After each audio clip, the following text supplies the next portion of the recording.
I'm really thankful na nasa buhay ko siya. Kasi hindi talaga ako makakapagpatuloy kung wala siya. It pierced my heart. Kasi I know he's really doing his best, he's trying. Pero little did we know, the tide is about to turn. Never give up. Hi everyone, welcome back to my channel. Herrera here. I hope you are all doing well. I'm doing a little bit of an SB19 family special right now. I know, I want to watch SB19 Moms vlogs with you. I don't think any of them have been subbed, but perhaps when I've completely run out of everything, I will get to watching those because they will be quite interesting. But what I want to watch with you today, if you have a look at the description below, some very specific stuff. So starting off with Pablo's parents talking to us about the key to a happy family. I remember when this dropped and I was really looking forward to watching it, but obviously it wasn't subbed. Understandably, no complaints. So a massive thank you to the YouTube channel that is Soleil for subbing this and uploading this. I'm going to watch this. And then I am going to listen to SB19's Moms. And that's a very specific, shorter interview that hopefully we'll get a little bit of an insight into their personalities, although I feel like I know them already. It's so strange. I feel like I'm connected to everybody that SB19 and the members are connected to. So I'm really looking forward to this. Please, let's watch this together. This will be so interesting. Nung college, we're studying in De La Salle University sa Dasmariñas, and doon kami Oh my God, it nagkakilala. even sounds like Pablo. Na-in-love kami, na hindi na namin naisip yung mga magulang namin. We just thought of ourselves. Kaya po, maaga po kaming napasok sa pag-aasawa po. Tumigil po kami sa pag-aaral. Hindi po kami nakapagtapos ng pag-aaral. I was 18. My husband was 21. During that time, nagpapalipat-lipat po kami. Since ang mister ko po is from Las Piñas, minsan 1 week kami sa Las Piñas, and then dito naman po sa Imus. Yung naging pagsasama po namin, palagi po kami nag-aaway, ganun. Salbahe po ako talaga noon. Even nung mag-boyfriend-girlfriend na po kami, talagang nasasaktan ko siya physically. Lagi ako nagsiselos yata sa misis ko during that time. I really regret that. Whenever maalala ko po yung pananakit ko physically, it hurts me. Sana noon pa, maliwanag na isip ko. Wow. Actually po, ang una pong nakakilala po sa amin, sa Panginoon, yung nagdala po sa akin sa Panginoon, isang mister ko po. Nung nagtatrabaho po ako, doon na nagsimula yung hunger, yung thirst na dumating sa akin na hindi ko maintindihan. Na kapag may nag-share ng Word of God, nanginginig yung buong katawan ko. Sa Church of God's Miracle, doon po, bago po ako mag-abroad, pumunta po ako doon sa church na yun. At Even his way of talking is like Pablo. Hindi ko po makakalimutan. Like the phrasing of Yung it. experience ko po na yan, na talagang nanginginig ako, lumalakad ako, papunta doon sa upuan, talaga yung tears ko, wala pong tigil. Kaya sabi ko, kaya I was thankful na nakakilala po ako sa Panginoon. Tapos, yung isip ko po kasi somehow is being clouded by, hindi ko maintindihan, parang darkness na hindi ko maintindihan. But after that, nagkaroon na ng kaliwanagan yung isipan ko, nagkaroon po ng direksyon ng buhay ko. Nagkaroon Do you po think kami he suffered from depression? kapayapaan. So we found peace sa pagsasama po namin, and naging mas understanding po kami sa isa't isa. I'm not that perfect, pero I know I'm actually walking in the right path. I'm changing for the better. Malaking bagay na po yung nabago sa buhay ko, sa relationship namin ng mag-asawa. Lalo nga na po sa pagtrato ko sa aking mga anak.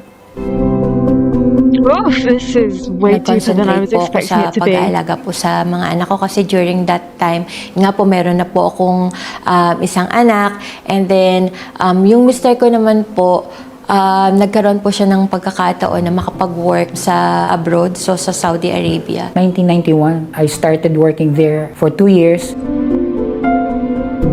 As bumalik siya from Saudi Arabia, that's the time na parang doon na kami nag-start na maging regular sa pag-attend sa church po. That's the time po din na nag-decide po kami to serve the Lord. Naging part po kami ng music team, naging worship leader po ako doon sa church na ina-attendan namin. Ang panganay po namin na anak, si Mark Kevin po. 17 ako nung pinagbuntis ko siya. 5 po ang anak ko po. Train your child. I'm sorry, I wasn't even looking at the picture. I need to look at that Ang picture. panganay po namin na anak, si Mark Kevin po. 17. Oh my goodness, would you look at these cuties? Look at Pablo. Oh, he really hasn't changed. Ako nung pinagbuntis ko siya. 5 po ang anak ko po. Train your child in the way they should go, and when they grow, they will not depart from it. Siyempre po, kapag yung mga bata, nakikita nila na yung mga magulang nila, mayroong pagkakilala sa Panginoon, parang nai-impart din po sa kanila yun eh. Tsaka yung palagi mo silang kinakausap, yung palaging Panginoon yung pinag-uusapan nyo. I know yung mga anak ko po, lumaki po sila talaga na mababait na bata at may pagkatakot po sa Panginoon. Na hindi po talaga mawawala yun kasi iyon na po yung kinagisnan po nila. Ang lagi kong sinasabi sa kanila, piliin nyo lagi yung mabuti gaya ng sinasabi ng salita ng Panginoon.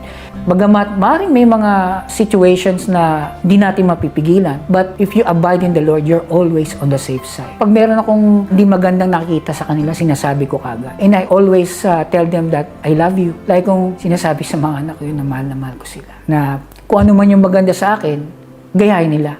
Kung yung hindi maganda, wag. Ganun po. Lagi akong open sa kanila. Kaya, Which is so lovely. ako lagi yung nag-a-approach sa kanila for me to make sure na yung isipan nila ay ma-establish ng tama.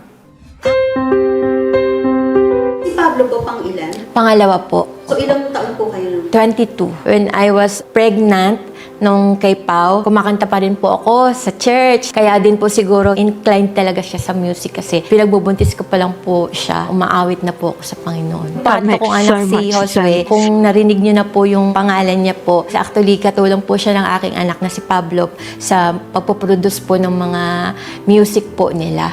Sinasabi ko nga sa kanila, Pablo is the fulfillment of my musicality. Hindi man nangyari sa akin, nangyari sa kanila. Parang si King David, di ba gusto niya yung siya yung magpatayo ng temple, pero hindi nangyari yun sa kanya. Nangyari yun kay King Solomon. Living his dreams through I his know sons. kung paano man siya nag-lead ngayon. It's because me and my wife have influenced them. I let them grow, but with my guidance. I believe na malaking factor din yung nakikita nila sa aming mag-asawa. Though sometimes we misunderstood, meron kami mga petty quarrels, pero still, they know na na-influence namin sila because we always come up na nagkakaisa kami. Tapos, I always tell them na pasensya na sila kung mayroong hindi maganda nakita sa akin. Forgive me. Lagi po sa akin, priority ko kung ano yung nais nila because I wanted them to be happy. Of course, kailangan yung choice nila is yung makabubuti naman para sa kanila. Nung college pa lang po siya, ang gustong-gusto na talaga niyang course is music. Kaso lang po, syempre parang for practicality din. Kasi dati naman noon, hindi pa po namin naiisip ano ba ang po pwedeng dalhin ng music sa buhay niya para mas maging successful siya. So, nag-AB English po. Pinagsasabay niya po yung trabaho niya and then yung training po sa Showbiti. Kasi nga po, isa po siya doon sa napili sa maraming mga nag-auditions. The time nung hindi niya nakaya, nag-decide siya, nagpaalam po siya sa amin na kung po pwede na bitawan yung trabaho and then mag-focus po siya doon sa training kasi kailangan po. So, since nga po yun gusto niya, I want him to try it. Sinuportahan namin siya sa gusto niya. I'm so Kung ano happy yung nais niya, that they supported kung saan him. siya mag-grow. Sabi ko sa kanya, sige, pagbibigyan kita dyan. But you need to give it a span of time. Hindi po Of course. pwedeng habang panahon naasa ka. 2-3 years, walang nangyayari, baka kailangan mong mag-isip at mag-iba ng plano. During that time, nabuo na po yung SB19. So, nakapag-release na rin po sila ng first single nila noon, Tila Luha. Kung napanood nyo na po yung music video po noon, ang mas na-feature po kasi doon is mga Korean artist din po kasi hindi po yung grupo ng SB19. Hindi siya ganun tinangkilik ng mga tao. Yeah, and you can totally see why. Kompleto po kaming family and then nag-worship po kami, inilid po kami ng mister ko po yung nag-lead, umawit po kami sa Panginoon, tapos nag-pray po kami. Then tapos po after nung prayer po namin, yumaka po siya sa akin, tapos iyak po siya ng iyak. Hindi po siya nagsasalita, pero siguro po yung parang hirap, yung pagod. I don't always talk about my faith. And I respect people na hindi rin naniniwala kay Lord, kay God. Pero in my life kasi, He's been so kind to me. I'm not perfect. No one's perfect. Marami akong He talks shortcomings, just I've like sinned. his dad. Pero I'm really thankful na nasa buhay ko siya. Kasi hindi talaga ako makakapagpatuloy kung wala siya. It pierced my heart. Kasi, I know, he's really doing his best. He's trying. Pero little did we know, the tide is about to turn. Never give up.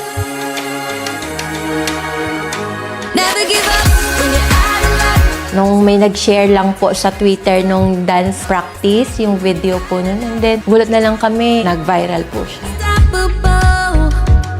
Unang-una nga, bago nung tinahak niya yung career niya yan. Kasi uso yung mga ballad nung time na yun eh. Parang sa akin, yung boses niya hindi appropriate. Pero, you know, God works in so many ways na yung palang boses na ganun is napakarami palang pagkagamit. And then from genre to genre, nakita ko yung ganda ng boses niya, yung pagkaka-apply ng boses niya sa bawat genre, it's amazing. And from there, talagang sabi ko lang, napahiya talaga ako. And I want to say sorry to my son about this. Yung after nung paghihirap nila noon na walang pumapansin, binigyan sila ng Panginoon na fandom na talagang solid. Iba sila eh. They are a fandom of action. Talagang yung support nila, they're doing a lot of things. Hindi lang yung basta salita na gusto nila. Hindi. Their support is really there. Yeah. I'm glad that the parents see that too. 18 is a God-given fandom para sa SB19. Period.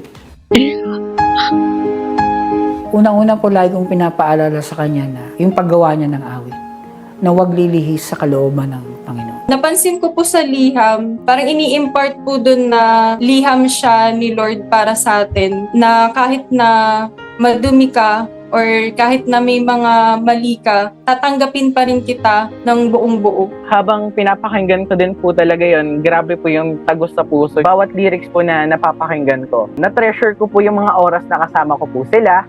Mas gusto pong i-treasure yung mga memories na masasaya po kami. Then, mas gusto ko pong ipakita sa kanila kung ano ba yung anak na pinapalaki nila.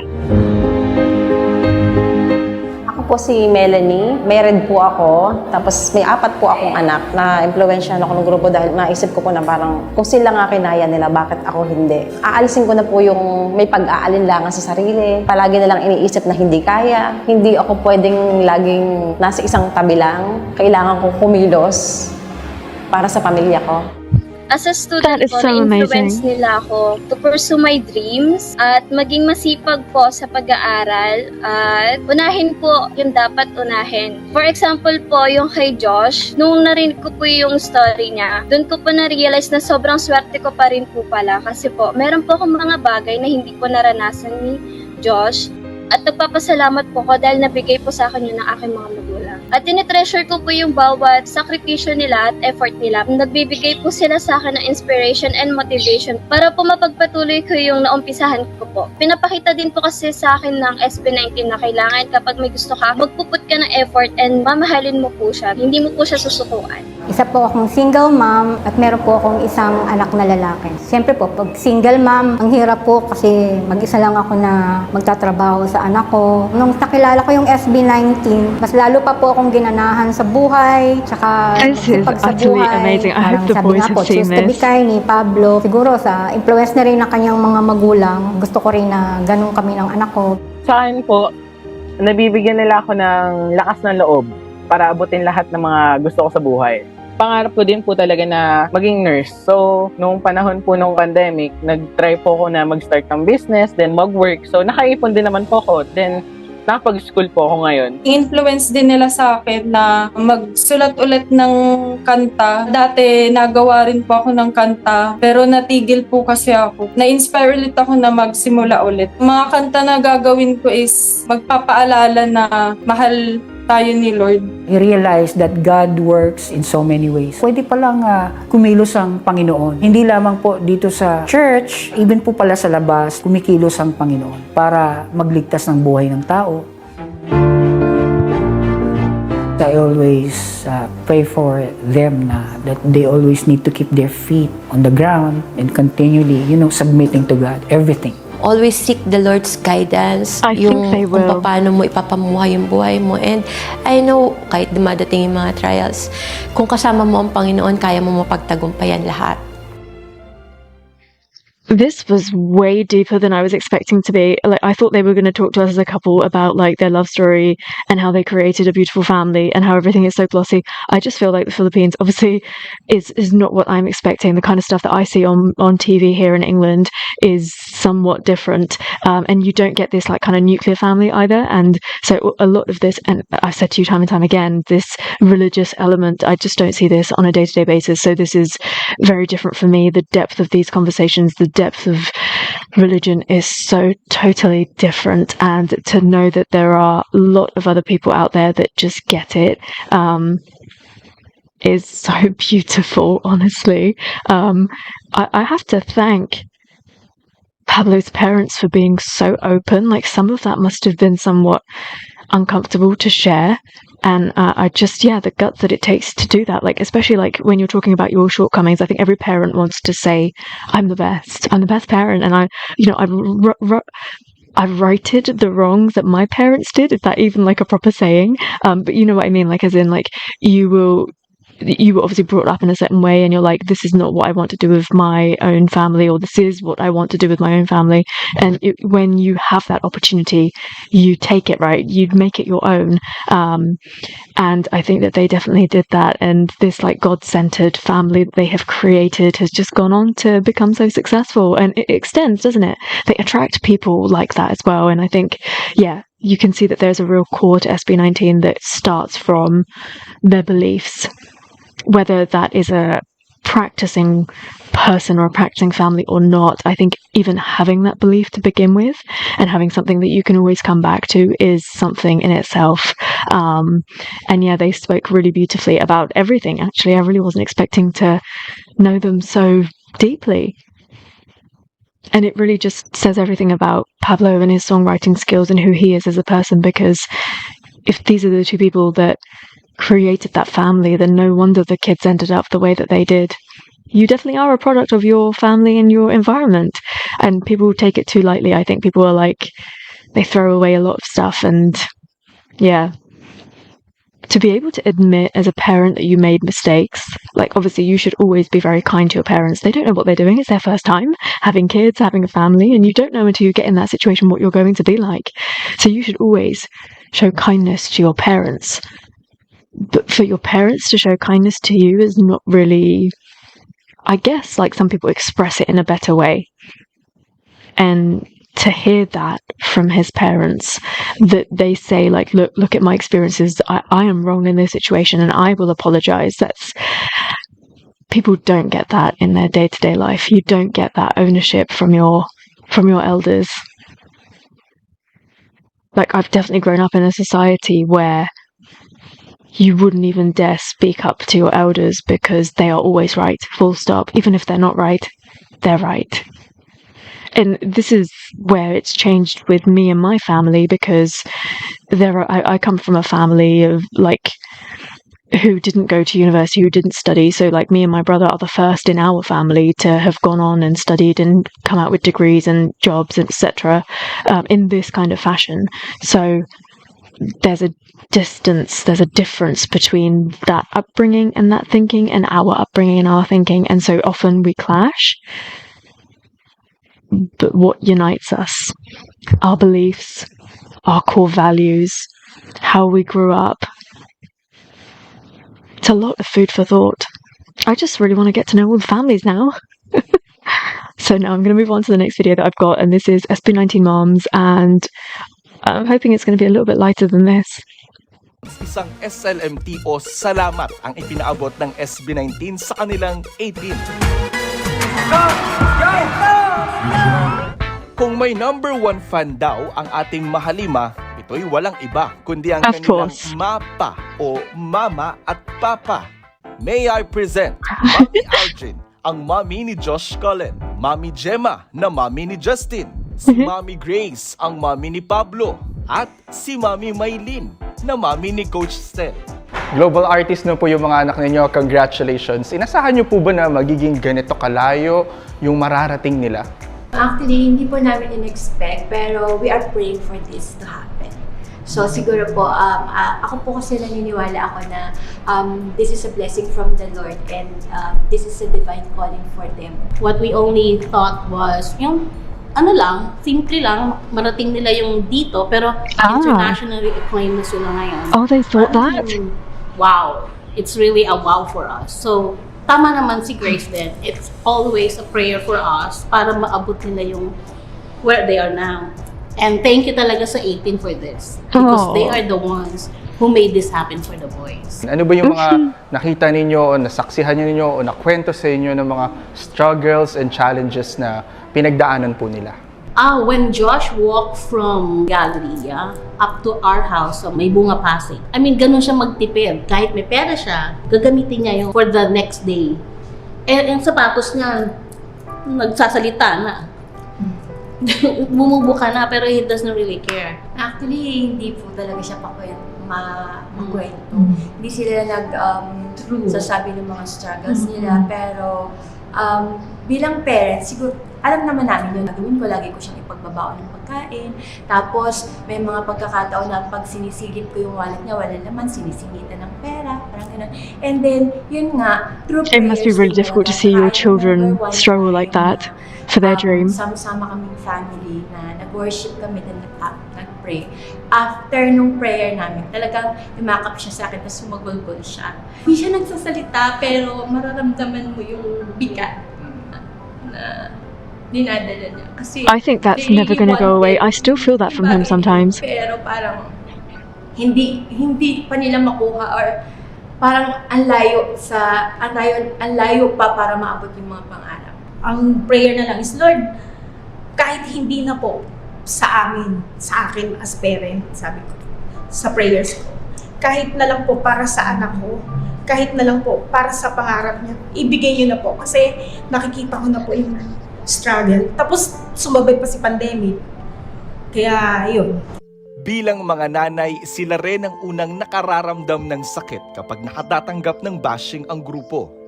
Nalulungkot talaga ako pag may mga issues kasi hindi ako makapaniwala na may mga tao talaga na ganoon na. I'm sorry, but can you imagine how the families felt when the whole name issue came up? Whew. Kumbaga parang wala naman silang ginagawang masama pero they will still bash yung boys. Sabi ko, di sikat na talaga sila kasi Yeah, Tita Gemma. Nag-i-effort ko. It means they're famous. Bash or bad is publicity daw, di ba? So, ayun, never mind. Talagang ganon. Diba? Wag lang pag medyo na below the belt. Ay, siguro kailangan ka na rin mag-react pag below the belt na kailangan mo na i-correct. Bilang nanay, kayo po syempre yung number 1 for. fan ng mga anak ninyo. Ano pa po yung binibigay ninyong suporta sa kanila ngayon? Kasi yung mga anak namin is parang ano na sila, hindi na sila boys, man na sila. Ako, as of now, yung support ko sa kanila is through prayers. Kasi aminin na natin, yung kasikatan talaga is napakasikat niyan. Kakasilaw talaga yan. Pero yun nga, as parents, siyempre nandito pa rin kami sa kanila to guide kung saan man sila dadating and to support.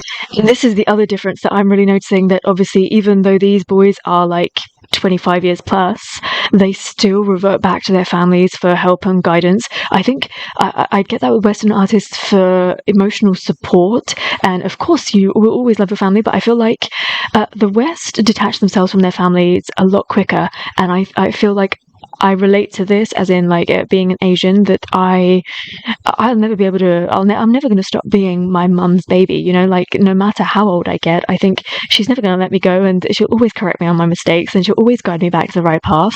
And if I'm ever like in any sort of a problem, my first thinking is I need to tell my family about this.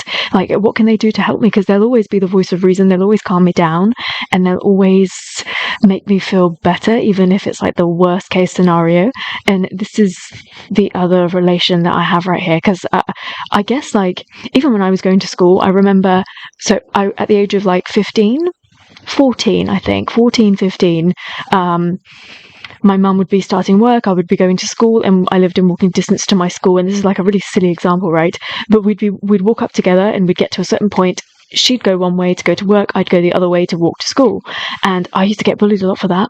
And to the point where I had to say to my mum, like, can we like part ways a little bit earlier? Because I'm literally getting bullied because people think you're walking me to school at the age of 14 because they just don't get it. Like, I had a friendship with my mum at points where people felt very alienated, where they were like, I'm a teenager, I don't want to be with my parents anymore. And I had to just go through that.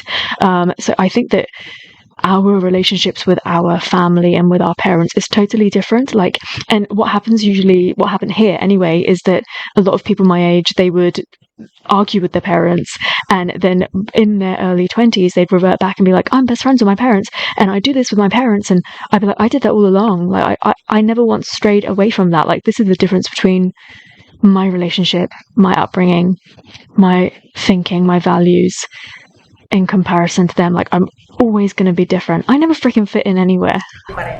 All the time. I see to it na I personally text him kapag halimbawa after ng concert, kung may mga bagong releases. So, inaanak ko sa kanya na sobrang proud ako sa kanya, na sobrang That must be so nice to hear. Kinumpose niya. Gaano po ba kahalaga sa inyo yung 18 fandom?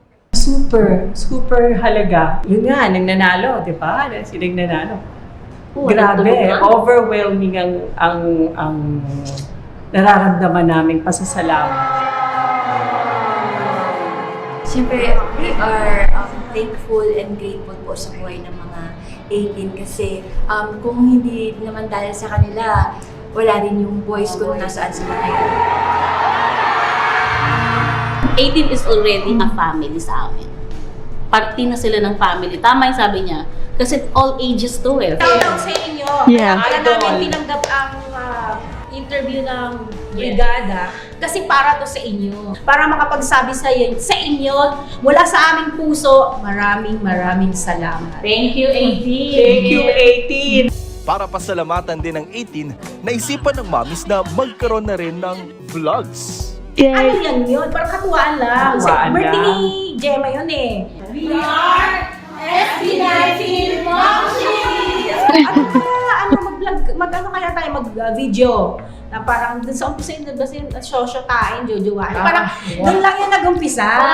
Ang game. Game lang talaga. Tapos parang, dun lang, kinumpay lang dun, ganyan. And then, I decided. Yun. Nakaririn na. Marami rin kasing 18 na gusto nila kami makilala. Pero, syempre kami, as parents, natutuwa kami. I'm glad na ginagawa nila yun. Mahal na mahal din kami ng 18. You're our family too. 18, curious ba kayo kung sino ang bias ng mommies bukod sa kanilang mga anak? Parang doon pa naman, alam niyo na. Stella, Pablo and Stella. Ako kasi mahalima ako. The reason is, they have different talents, all of them. Pablo talaga, all out talaga ako yung Pablo. Ayan, 18 na! Ibil ko na ha! Yung parang malapit sa puso ko din, si Stel. Siya rin yung parang number 1 na lagi pumupugi sa mga luto.